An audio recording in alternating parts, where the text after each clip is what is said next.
53. 믿음과 순종에 의한 변화. 1893년 6월 5일자 영문 시조에 게재됨. 복음서에 나타난 그리스도의 교훈은 구약의 선지자들을 통하여 주신 그리스도의 교훈과 완전히 일치한다.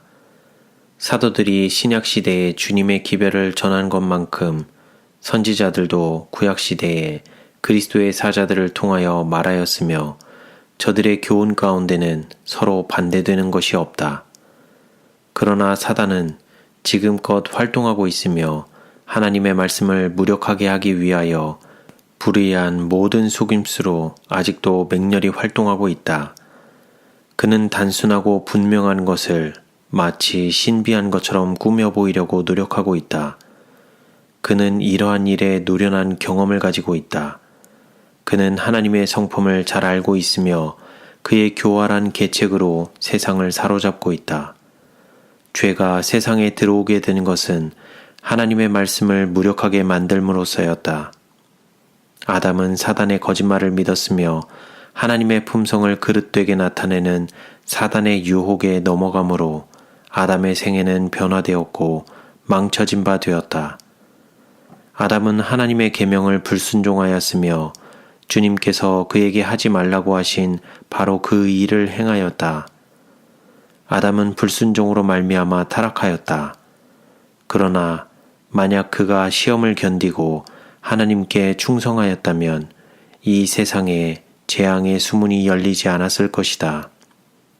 하나님에 대한 사단의 오전을 믿음으로 말미암아 인간의 품성과 운명이 변화되었다. 그러나 만약 인간이 하나님의 말씀을 믿는다면 저들은 정신과 품성이 변화될 것이며 영생을 얻기에 합당한 자가 될 것이다. 하나님이 세상을 이처럼 사랑하사 독생자를 주셨으니 이는 저를 믿는 자마다 멸망치 않고 영생을 얻게 하려 하심이니라 는 말씀을 믿는 것은 곧 마음을 변화케 하고 인간에게 하나님의 형상을 재현시킬 것이다.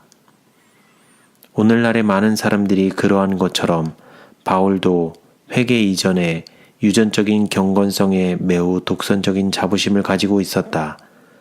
그러나 그의 자부심이 거짓된 것임이 드러났다. 그것은 그리스도 밖에 있는 믿음이었으며 그는 형식과 의식을 신뢰하였다. 율법을 위한 그의 열정은 그리스도에게서 분리시켰으며 그 열정은 전혀 무가치한 것이었다. 그는 율법을 행하는 행위로 볼 때에 아무런 흠이 없었다고 자랑하였다.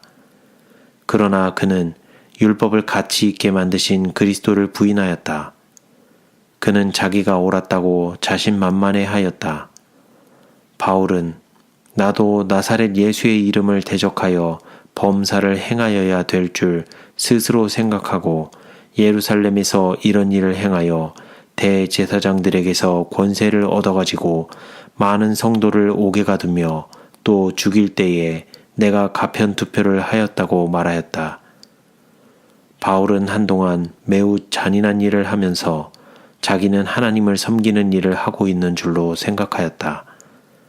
그는 내가 믿지 아니할 때에 알지 못하고 행하였다고 말하였다. 그러나 그의 성실성이 그의 행실을 정당화하지 못하였으며 오류를 진리로 만들지 못하였다. 믿음은 진리나 혹은 오류가 마음속에서 거처를 잡을 수 있게 해주는 매개물이다. 진리나 혹은 오류를 받아들이는 정신적인 작용은 동일한 것이지만 우리들이 하나님의 말씀을 믿든지 혹은 인간의 유전들을 믿는지에 따라 결정적인 차이가 생긴다. 그리스도께서 당신 자신을 바울에게 나타내셨을 때 그는 자기가 주님의 성도들을 통해서 예수님을 핍박하고 있었다는 사실을 깨닫게 되었으며 그는 예수 안에 있는 진리를 받아들였다. 변화케 하시는 한 능력이 그의 정신과 품성에 나타났으며 그는 그리스도 예수 안에서 새 사람이 되었다. 바울은 진리를 완전히 받았으므로 이 세상에나 지옥도 그의 믿음을 흔들 수 없었다. 믿어라, 다만 믿기만 하면 된다고 부르짖는 많은 사람들이 있다.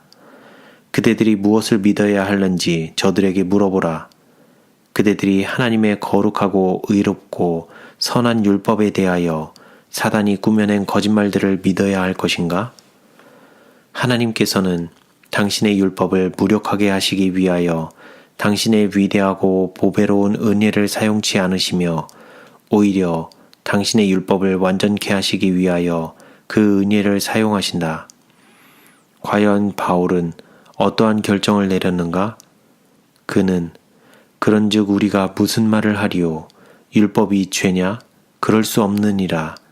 율법으로 말미암지 않고는 내가 죄를 알지 못하였으니 전에 법을 깨닫지 못할 때에는 내가 살았더니 계명이 이름에 죄는 살아나고 나는 죽었도다. 그러면 계명이 패하였는가? 결코 그렇지 않다. 이로 보건대 율법도 나의 자유와 평화를 직접적으로 가로막는 것이 되는가? 결코 아니다.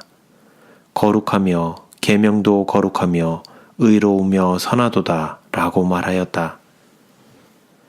율법은 사유할 수 없음.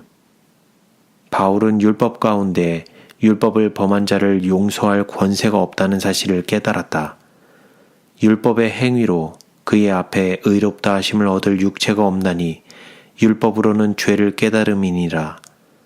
율법이 육신으로 말미암아 연약하여 할 수 없는 그것을 하나님은 하시나니 곧 죄를 인하여 자기 아들을 죄 있는 육신의 모양으로 보내어 육신의 죄를 정하사 육신을 좇지 않고 그 영을 좇아 행하는 우리에게 율법의 요구를 이루어지게 하려 하심이니라. 주님께서는 우리들의 타락한 상태를 아셨다. 주님께서는 우리들이 은혜를 필요로 하는 것을 아셨으며 우리 영혼들을 사랑하셨으므로 우리들에게 은혜와 평강을 주셨다. 은혜란 받을 자격이 없는 자와 버림받은 자에게 베푸는 진정한 호의를 뜻한다. 우리들이 죄인이어서 하나님의 자비와 사랑에서 우리를 끊어버리는 대신에 우리들에게 당신의 사랑을 행사하신다는 사실은 우리가 구원을 받음에 있어서 절대적으로 필요한 것이다. 그리스도께서는 너희가 나를 택한 것이 아니요 내가 너희를 택하여 세웠나니 이는 너희로 가서 과실을 맺게 하고 또 너희 과실이 항상 있게 하려 하였다고 말씀하셨다. 아담이 타락하였을 때에 그의 회복을 위한 섭리가 마련되었다. 때가 이르러 생명의 왕이신 예수께서는 흑암의 권세와 싸우시기 위하여 우리들의 세상에 오셨다. 이 세상에서 사단은 모든 율법과 그리스도에게서 떠난 자기의 원칙을 수행한 결과가 어떠함을 나타내 보일 수 있는 기회를 가졌으며 그리스도께서는 하늘아버지의 계명에 대한 변치 않는 당신의 순종심을 보이심으로 의의 원칙을 실행한 결과가 어떠함을 나타내 보이셨다. 사단은 악의 원칙을 따라서 극렬한 시험을 가지고 하나님의 아들을 괴롭혔으며 드디어 주님을 법정으로 끌고 가 정당한 이유가 없이 사망의 선고를 받게 하였다. 악의 동맹한 세력은 악의 원칙들을 수행하기 위하여 인간의 마음을 선동시켰다. 군중들 앞에 그리스도와 바나바를 내세웠다. 바나바는 유명한 절도자요 살인자였으며 그리스도는 하나님의 아들이셨다. 빌라도는 두 사람을 내려다보았으며 그는 쉽사리 예수를 선택할 수 있으리라고 생각하였다. 예수님의 용모에는 고결하심과 지능과 순결하신 표적이 밝히 드러나 있었으며 현저한 대조로서 바나바의 모습은 야비한 표정을 나타내 보였다. 빌라도는 둘 중에 누구를 너희에게 놓아주기를 원하느냐 라고 물어보았다. 그때에 격분한 군중들의 사나운 울부짖음이 들렸는데 바나바로소이다 라고 외쳤다. 빌라도가 가로되 그러면 그리스도라 하는 예수를 내가 어떻게 하랴? 저희가 다 가로되 십자가에 못 박아야 하겠나이다. 빌라도가 가로되 어찌미뇨 무슨 악한 일을 하였느냐? 저희가 더욱 소리질러 가로되 십자가에 못 박혀야 하겠나이다 하는지라. 그리스도의 죽으심으로 사단이 패배함. 이 선택 가운데서 사단의 사상이 노출되었다. 하늘의 천군 천사들과 하나님께서 창조하신 모든 세계들은 사단을 형제를 비난하는 자, 거짓말장이 또는 살인자로서 판단하였다. 천국과 타락하지 않은 세계에서는 사단의 기만적인 세력과 그의 악독한 원칙들에 대한 의문이 해결되었으며 타락한 인류를 위하여 시험과 시련을 이기신 그리스도의 완전한 순결과 거룩하심이 영원히 증명되었다. 사단의 품성과 사상이 발전함에 따라 그는 타락하지 않은 세계 주민들의 애정에서 영원히 근절되었으며 사단의 주장과 그리스도의 주장에 관한 투쟁은 하늘에서 영원히 종결되었다. 그리스도의 품성에 나타난 의인은 영원토록 세상 사람들의 닻이 되며 구원의 소망이 되었다. 그리스도를 선택하는 모든 영혼은 믿음으로 여호와는 나의 의라고 말할 수 있다. 그리스도께서는 멸시를 받아서 사람에게 싫어진 바 되었으며 간고를 많이 겪었으며 질고를 아는 자라 마치 사람들에게 얼굴을 가리우고 보지 않음을 받는 자 같아서 멸시를 당하였고 우리도 그를 귀히 여기지 아니하였도다. 그는 실로 우리의 질고를 지고 우리의 슬픔을 당하였거늘 우리는 생각하기를 그는 징벌을 받아서 하나님에게 맞으며 고난을 당한다 하였노라.